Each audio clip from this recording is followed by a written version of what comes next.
Welcome into the Cowboys Report, brought to you by Manscaped. On today's show, we are taking a look at the players who have to step up for the Dallas Cowboys in 2020. Those the Cowboys need to make a run at the playoffs and beyond. Now, at some level, the answer is every single player. So we're focusing on some of the more important ones there, which, as always, begins and ends with the quarterback.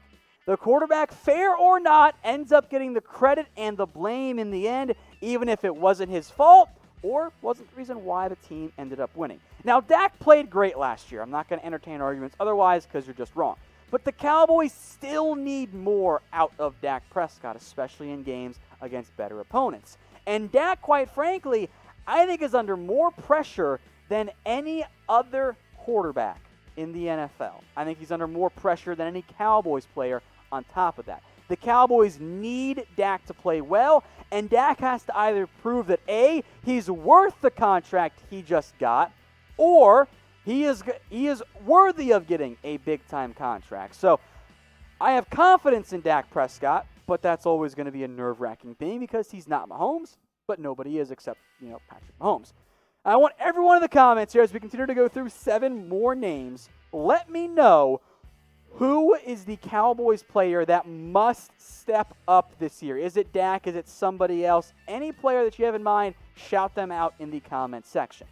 I also want you guys to help me out. Share this video on social media. You guys can copy-paste the link to Facebook or Twitter. You can also click the share button if you're watching on mobile. Click the Facebook icon. Click post to Facebook. We are trying to get to 75 shares. If we get that on today's live show, Mitchell Renz owes me $50. Otherwise, I owe him $50. He doesn't think you guys can do it, but I have complete faith in your abilities. So share this video right now. Help me make some money. Moving on now to cornerback. I think the top defensive player, at least for me here, is Chidobe Awuzie. The Cowboys lost their number 1 corner in Byron Jones. He's gone. He's no longer there. They need Awuzie to have that breakout season that we were hoping was going to happen last year. And frankly, I think the Cowboys thought was going to happen last year. Now, I think especially in the secondary, every single player is someone the Cowboys need to have step up. Be it Awuzie, Jordan Lewis, Xavier Woods, Clinton Dix, Anthony Brown, Trevon Diggs, or even Daryl Worley. Like all those top players, they need somebody to step up. Like the Cowboys are unproven. They lack takeaways. There are some players who have shown more promise than others in that category in Lewis and in Clinton Dix. But the Cowboys need more takeaways, and that's going to start with that secondary. So I went with Awuzie, who I think for now is lined to be that number 1 corner. Maybe you could argue Diggs as a rookie needs to step up the most. But let me know what you guys think. Which defensive back has to step up the most for the Cowboys in 2020? Let's go to DeMarcus Lawrence then, who, as I have said for the entirety of this show, and will continue to say, he wasn't bad last year. He wasn't bad. But he wasn't good enough. The sack production was not good enough for Lawrence. Now, I fully expect, the Cowboys expect, Lawrence himself expects, the sack numbers will jump back up next year, or this upcoming year. After all, he is the best player on the Cowboys defense. I think Lawrence is going to have a double-digit sack season. If he doesn't, I'm going to be a little bit concerned. The reason why I feel so confident in it is that the pressure rate still stayed high. Yeah, he didn't always have the same production as Robert Quinn in terms of that area, but he remains an elite run blocker. He got the pressures. He'll finish more this year. The over-under for me, for DeMarcus Lawrence, in terms of the sacks next year, is 10.5. And I think I'm going to take the over. And as you guys who have been subscribed for a while know, I don't often take the overs in my own over-unders. I often go with the under. It's always you guys that hype things up. But I'm going to take the over here. Let me know what you guys think in the comments section. O for over or U for under. 10.5 sacks for Tank in 2020. Let's stick on defense here. No surprise, right? There are a lot of established players on offense. It's the defense that has some question marks. Jaylon Smith. He got paid and then followed up immediately with a down year. And that is not a good trend. That is not something you want to see. I want to see 2018 Jaylon Smith again. I want to see the legitimate Pro Bowl caliber linebacker. That was not the guy we saw in 2019. Now, I think the different scheme from Mike Nolan, namely stop putting Jaylon Smith on receivers, is going to help the coverage grades. I really do. He's still a good pass rusher. He was a better tackler last year, by the way.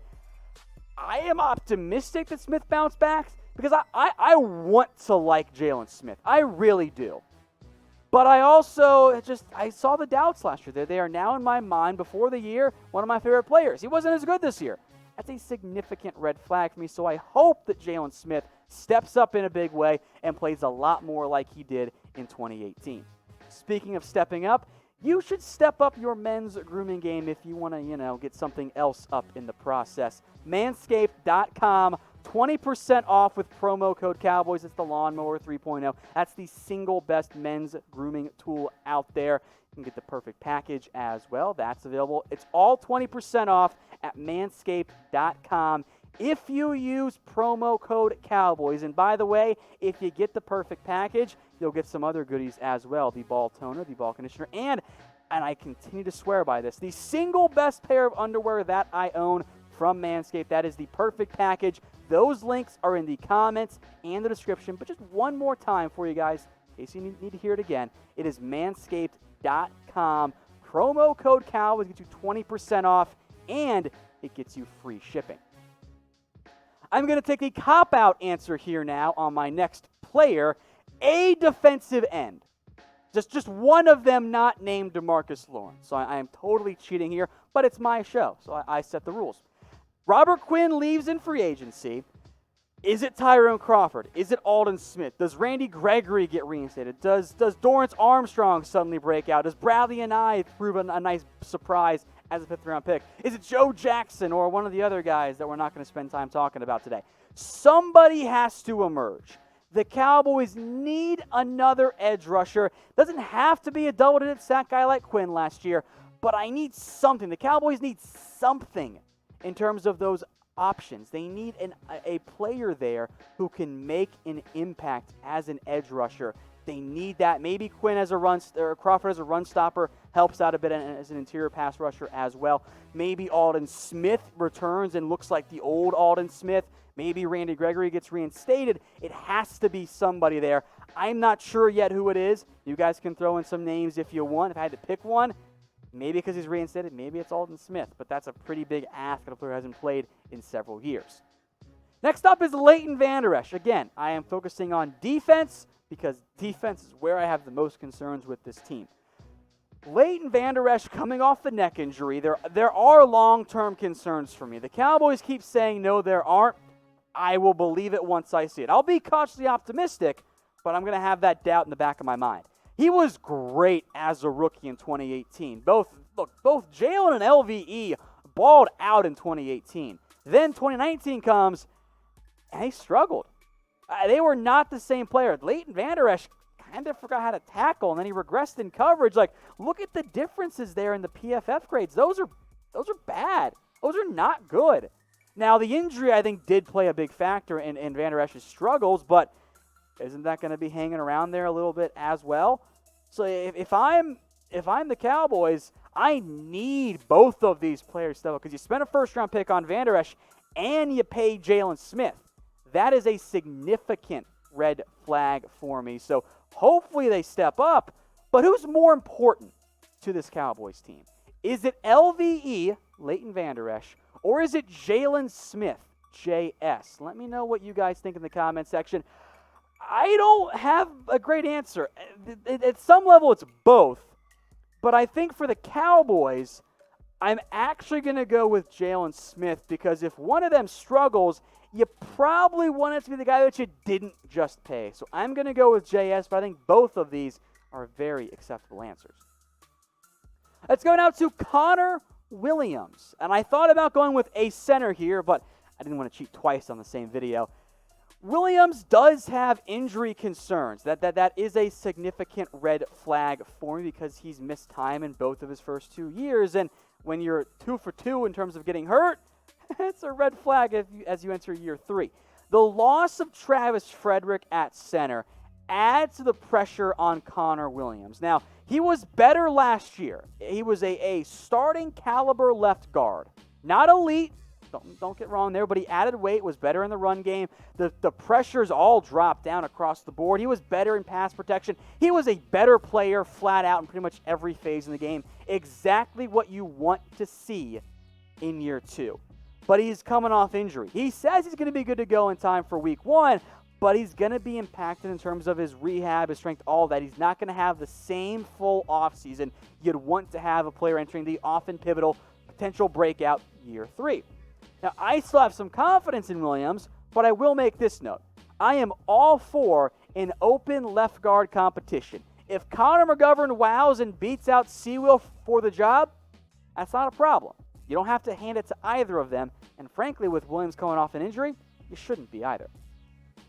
Last player here, the one rookie I'm going to go with, CeeDee Lamb. I believe the hype is real, and boy, has there been hype on Lamb. With Randall Cobb gone, he is going to play a key role for this Cowboys team. Someone tried to tell me 11 personnel means that you have 2 receivers on the field. It's literally not what it means. It means you have 3. And the Cowboys run a ton of 11 personnel.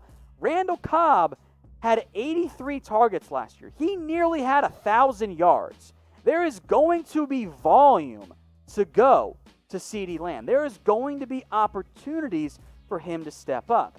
And given that there were inconsistencies last year from Amari Cooper and Michael Gallup, you're going to want to have another option in case, Gallup's having drop issues, or in case Cooper is pouting on the sidelines again, or not on the field again like he was at times last year.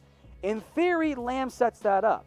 And I wanted to begin and end with offense on this video because I wanted to make one thing very clear. If the Cowboys are going to have success in 2020, it is going to have to be because that offense was once again top 5. Yeah, they need the defense to step up too, but the offense has to carry that team, and CeeDee Lamb will play a key role in that for the Cowboys. Hey Cowboys fans, thanks for watching the Cowboys Report. If you haven't already, click right here to subscribe to our channel for all the best Cowboys coverage on the internet. That's news, rumors, highlights, mailbags, film studies, and a whole lot more. And I'm making your lives a little bit easier as well with the next Cowboys Report video right here.